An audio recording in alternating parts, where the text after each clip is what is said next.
March മാസം എന്ന് പറയുന്നത് പരീക്ഷാക്കാലമാണ്. പരീക്ഷ എന്ന് കേൾക്കുമ്പോൾ തന്നെ ഭൂരിഭാഗം കുട്ടികൾക്കും പേടിയാണ്. നന്നായി പ്രിപ്പയർ ചെയ്യാത്ത കൊണ്ടാണ് ഈ പേടി ഉണ്ടാവുന്നത്. ഇനിയുള്ള സമയം നന്നായിട്ട് പ്ലാൻ ചെയ്ത് പഠിക്കുവാണെങ്കിൽ വളരെ കോൺഫിഡൻ്റ് ആയി തന്നെ നിങ്ങൾക്ക് പരീക്ഷയെ നേടാൻ കഴിയും. ബൈ പ്രൊഫഷൻ ഞാനൊരു ടീച്ചറാണ്. അതുകൊണ്ട് തന്നെ പരീക്ഷയുടെ സമയമാകുമ്പോൾ കുട്ടികൾ അവരുടെ ആശങ്കകൾ പങ്കുവയ്ക്കാറുണ്ട്. പേടിയോടെയാണ് നിങ്ങൾ പരീക്ഷയെ നേടുന്നതെങ്കിൽ നിങ്ങൾ പഠിച്ചതുകൂടി മറന്നു പോകത്തേ ഉള്ളൂ. എന്തുകൊണ്ടാണ് ഈ പേടി ഉണ്ടാകുന്നതെന്ന് നിങ്ങൾ ചിന്തിച്ചിട്ടുണ്ടോ? ഞാൻ ആദ്യമേ പറഞ്ഞതുപോലെ തന്നെ നന്നായി പ്രിപ്പയർ ചെയ്യാത്ത കൊണ്ടാണ് കുട്ടികൾക്ക് ഈ പേടി ഉണ്ടാകുന്നത്. അതുപോലെ തന്നെ നന്നായി പ്രിപ്പയർ ചെയ്യാതിരിക്കുമ്പോഴത്തേക്കും മാർക്ക് കുറഞ്ഞു പോയാൽ മറ്റുള്ളവരെങ്ങനെ പ്രതികരിക്കും എന്നുള്ള ചിന്തയും കുട്ടികളിൽ പേടിക്ക് കാരണമാകുന്നു. ഇത്രയും നാളും നന്നായിട്ട് പ്രിപ്പയർ ചെയ്തില്ലല്ലോ എന്നോർത്ത് ഇനി ടെൻഷൻ ആവേണ്ട കാര്യമില്ല. ഇനിയുള്ള ഒരു മാസം കൃത്യമായിട്ട് പ്ലാൻ ചെയ്ത് പരീക്ഷയ്ക്ക് തയ്യാറാകുവാണെങ്കിൽ പരീക്ഷയിൽ നിങ്ങൾക്ക് മുന്നേറുവാൻ സാധിക്കും. പരീക്ഷാ പേടിയൊക്കെ മാറ്റിവെച്ച് നന്നായിട്ട് പരീക്ഷയ്ക്ക് തയ്യാറാവാനുള്ള കുറച്ച് ടിപ്സാണ് ഞാൻ ഇന്ന് നിങ്ങളുമായിട്ട് ഷെയർ ചെയ്യുന്നത്. പഠിക്കാനായിട്ടിരിക്കുമ്പോൾ ആദ്യം തന്നെ ശ്രദ്ധിക്കേണ്ട ഒന്നാണ് നമ്മൾ പഠിക്കാനിരിക്കുന്ന അറ്റ്മോസ്ഫിയർ. അതായത് വളരെ പീസ്ഫുൾ ആയിട്ടുള്ള അറ്റ്മോസ്ഫിയറിൽ ഇരുന്ന് വേണം നമ്മൾ പഠിക്കാൻ.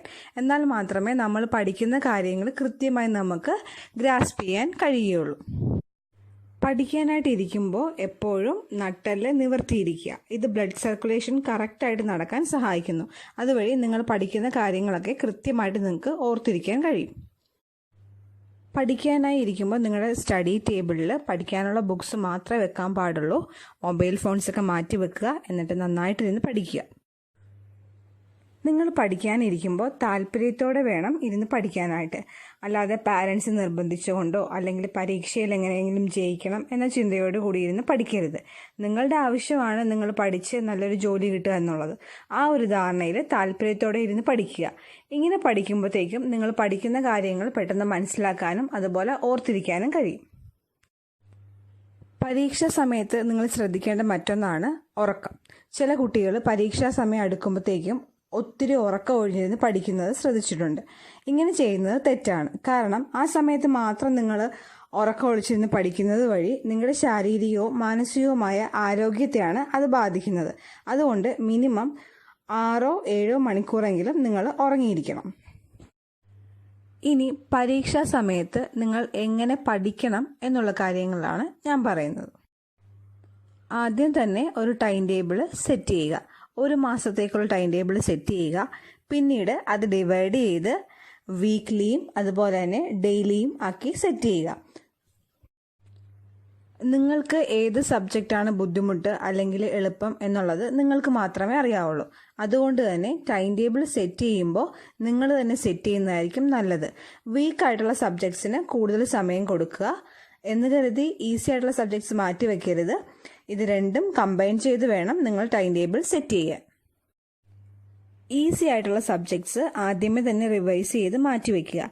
ഇങ്ങനെ ചെയ്യുന്നത് വഴി നിങ്ങൾക്ക് വീക്കായിട്ടുള്ള സബ്ജക്ട്സ് പഠിക്കാൻ കൂടുതൽ സമയം കിട്ടും. അതുപോലെ തന്നെ മാത്സ് പഠിക്കുമ്പോൾ ചെയ്ത് തന്നെ പഠിക്കാൻ ശ്രമിക്കണം. ഞാൻ പലപ്പോഴും കണ്ടിട്ടുണ്ട് കുട്ടികൾ മാത്സ് ജസ്റ്റ് ഇങ്ങനെ ഇക്വേഷൻസ് നോക്കി കാൽക്കുലേഷൻസ് നോക്കി ജസ്റ്റ് വായിച്ചു പോകുന്നത്. അങ്ങനെ ഒരിക്കലും ചെയ്യരുത്. മാത്സ് എക്സാമിന് നിങ്ങൾ മാത്സ് ചെയ്ത് തന്നെ പഠിക്കണം. അതുപോലെ തന്നെ നിങ്ങൾ പ്രാക്ടീസ് ചെയ്യേണ്ട ഒന്നാണ് പഴയ ക്വസ്റ്റ്യൻ പേപ്പേഴ്സ് നെറ്റിൽ അവൈലബിൾ ആണ്. അതെടുത്ത് പ്രാക്ടീസ് ചെയ്യുക. അങ്ങനെ ചെയ്യുന്നത് വഴി നിങ്ങൾ പഠിക്കുന്ന സബ്ജക്റ്റായിട്ട് റിലേറ്റഡ് ആയിട്ടുള്ള കുറേ ക്വസ്റ്റ്യൻസ് നിങ്ങൾക്ക് കിട്ടും. അത് നിങ്ങൾക്ക് ചെയ്ത് പഠിക്കാവുന്നതാണ്. ഇത് നിങ്ങൾക്ക് എക്സാമിൽ വളരെ യൂസ്ഫുൾ ആയിരിക്കും. ഇന്നത്തെ വീഡിയോ എല്ലാവർക്കും ഇഷ്ടപ്പെട്ടു എന്ന് കരുതുന്നു. ഇഷ്ടപ്പെട്ടെങ്കിൽ ലൈക്ക് ചെയ്യുക. അതുപോലെ തന്നെ നിങ്ങൾ ആദ്യമായിട്ടാണ് ഈ ചാനൽ കാണുന്നുണ്ടെങ്കിൽ സബ്സ്ക്രൈബ് ചെയ്യുക. പുതിയൊരു വീഡിയോ ആയിട്ട് നമുക്ക് വീണ്ടും കാണാം. Okay, by. താങ്ക്